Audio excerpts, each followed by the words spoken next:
Greetings and welcome to New Dawn presentation 29. The spiritual downloads are coming thick and fast today. I was thinking more about this thought manifestation.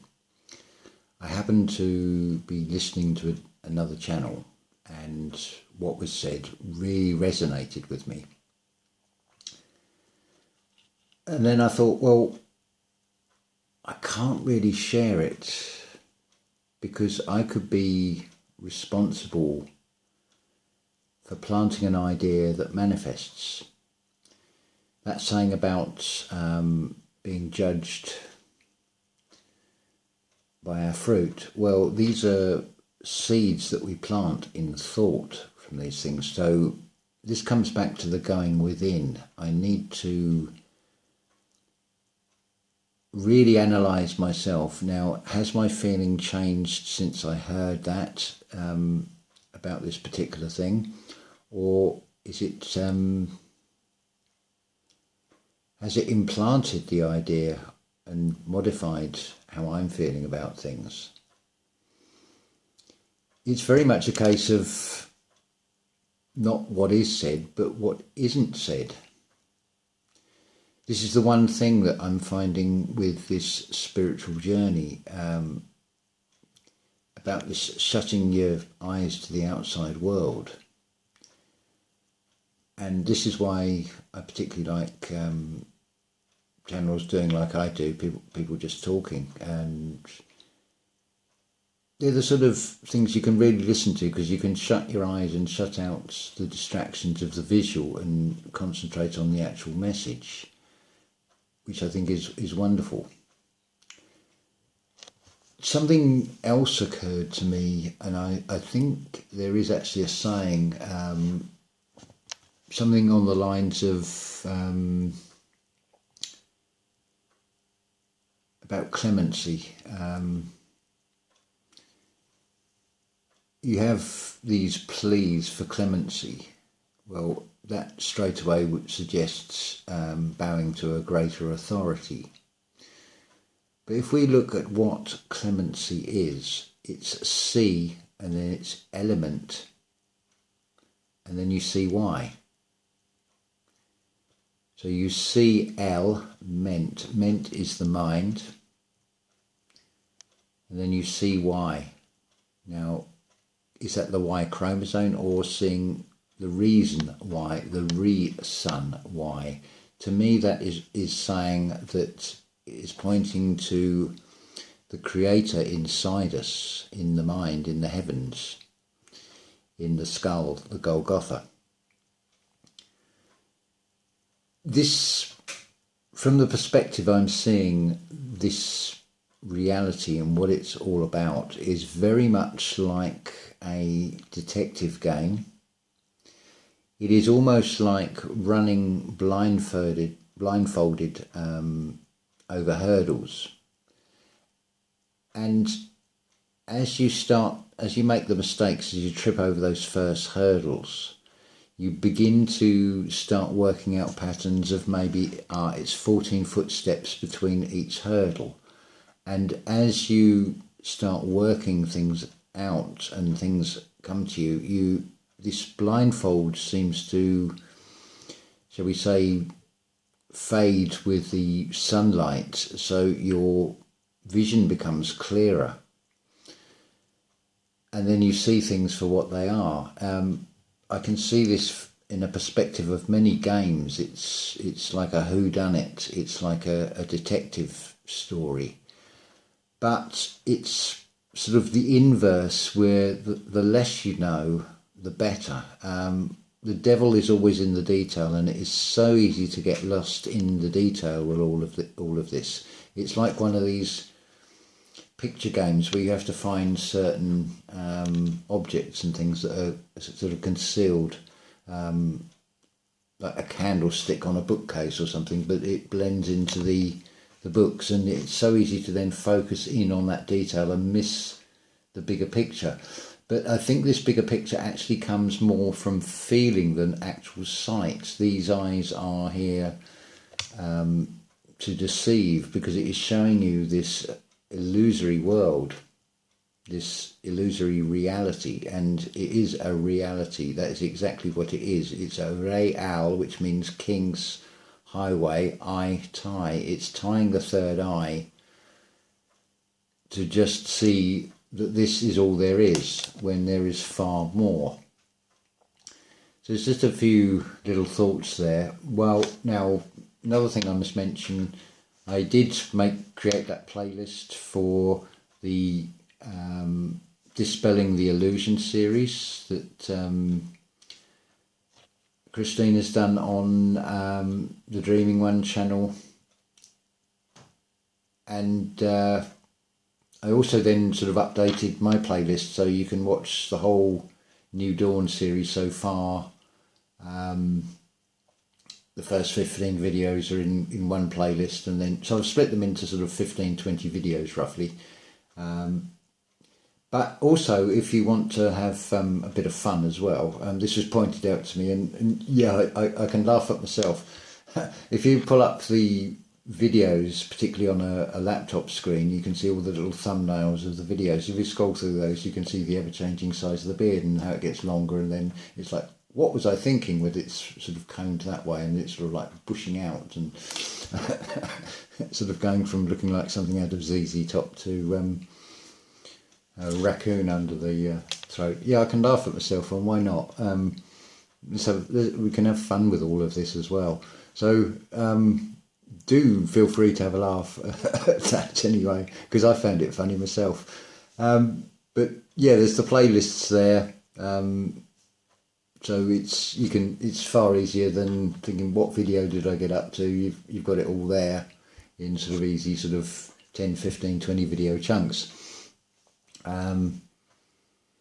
It's quite amazing actually when I, not just the visual, but when I look back at some of the things in my own sort of spiritual sort of path, and it's very much feels like you're at that sort of road to the crucifixion stage where, if you think the last part was bad, you're now getting spat at and jeered at, and by a far bigger sort of audience, with this sort of progression at this stage of things. This going within, it's like, well, I've got this information, but it's not a particularly positive one, so it's a fine line of, do I make people aware of it, or am I helping to manifest it?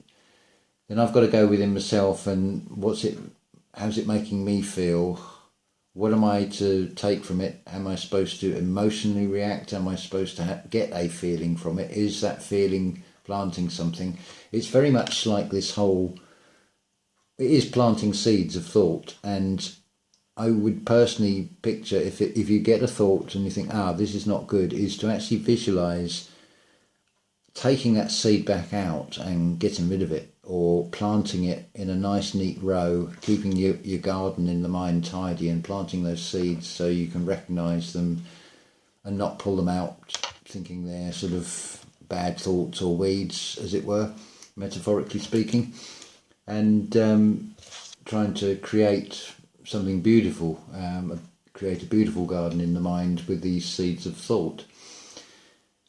So this is where I'm at the moment. So I thought I just wanted to add those few bits in. I know there's more, something sort of jogging in the back of my mind saying there is more, but of course, as usual, it's unscripted and I've forgotten the other bits. No doubt as soon as I've done this, it'll be, and there again. Anyway, just as a bit of a warning in case there's anybody young that's happening to watch this, I'm going to swear in a minute, so might be an idea to sort of mute this bit or play it through first before you have any younger viewers. Going back to a couple of videos ago when I did the cousin it with the hair, I thought, I'm suffocating, all the heat build up, and I so wanted to go, fuck, I'm sweating to death under here, I can't breathe. It did come close, but I thought that'll spoil the illusion. But yeah, if that's what wearing those masks like, no, thank you. And interestingly, I did see a delivery guy run across the road in one of these things, and I thought, well, that's the first. I've never seen anybody run with a mask on, but it's all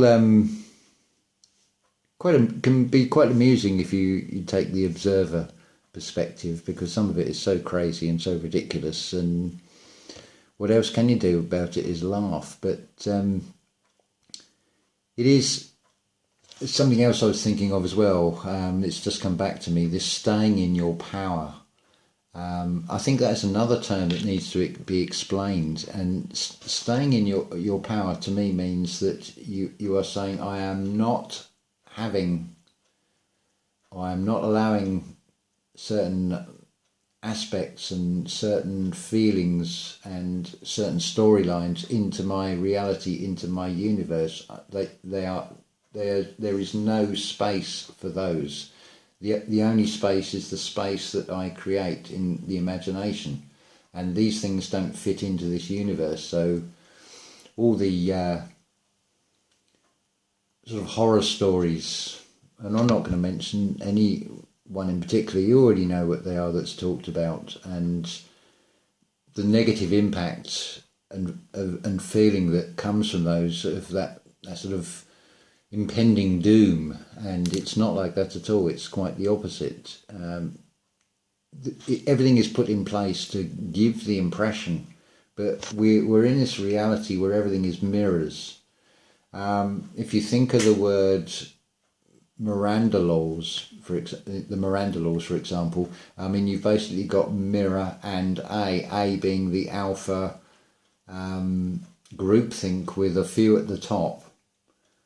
So they're actually sort of telling you in that word, it's a mirror of their power. I think a lot of this that is being played out in this reality is a reflection of the opposite end of the spectrum. So this is why you had all these lockdowns and things, but I'd actually like it to go back to that, because it was so lovely and peaceful. Now we're back to the thing where you've got delays at junctions and you can't get anywhere. I personally didn't have a problem because I didn't accept the fear of there being a problem, and so it never manifested because I didn't feel that. I did the opposite. I had the feeling I'm going to have a nice relaxing journey and nothing bad is going to happen. I'm not going to be stopped, and that is exactly what I got. And it was wonderful. It was like I've got this whole road just built for my personal use. It was a wonderful feeling, and that's a feeling I can now draw on, which I can bring into a thought manifestation and transmute to use in other ways, that I can build upon that foundation, because it is a good feeling, and it's one of benevolence. It's not one of self-serving. It's not one that is going to do harm to anybody else. It will benefit myself, and through the energy that I get from that, I can then radiate that same energy out and tie into those of you out there that are resonating on the same frequency. And I really do think this is the key to all of this. We simply just fade out of this reality. We vibrate on such a frequency that we cannot be seen, in the same way that those that are called the asleep, that are expecting things to go back to what they consider as normal, they're just not seeing the things that the rest of us are seeing. And now it sort of moves on to an even further stage with the thought manifestation, and not everybody in the truth-seeking community or the spiritual is probably getting all of that. Some of it is because it's not really explained in ways. So I'm hoping that that's part of this, is to try and explain things in a ways that it's going to help some of you out there and think, oh yeah, now I understand that. So it builds up a picture for you. And do tell me if I get anything wrong, because I'm not going to take it personally. I'm going to say, well, please show me where, because the last thing I want to do is put out a message that is misleading people. I definitely don't want it to come from a position of ignorance or or whatever, and I'm being misled and sending out a false message. I try to look at everything that I say very critically in that way, and think of the impact of what I'm saying. So I hope that sort of helps anyway. So just to recap this, you've got the playlists on this channel, and there's it'll make it easier to find things. So, and the Dispelling the Illusion, to me that is a reference work which really helps with the understanding of this reality, and I strongly recommend having a look at that in particular. So, well, 20 to 4 in the morning, I thought there's no point even thinking about going to sleep, because this is not, this whole thing, this spiritual download, it's, the mind will not switch off. I can't shut down, because what's coming through, I feel I do have to share. It's not meant just for me. The more awareness and perception and everything grows collectively, the greater our chances of creating the reality that we want and creating the universe and the joint universes between all of us coming together. So we do stand as individuals in our own sovereignty and in harmony with each other and collectively as one, all in one. So that's sort of the aim of things and how I perceive things at this time. And interesting to see what comes up. I'm certainly not going to give in to all the fear and the doom and the gloom. I'm actually feeling and seeing a very wonderful picture that's coming out of all this, and I'm going to keep pushing this because there is so much that's trying to push things the other way. So let's try and bring things back into balance and get things back on that central path for all of us. Anyway, ta-ta for now.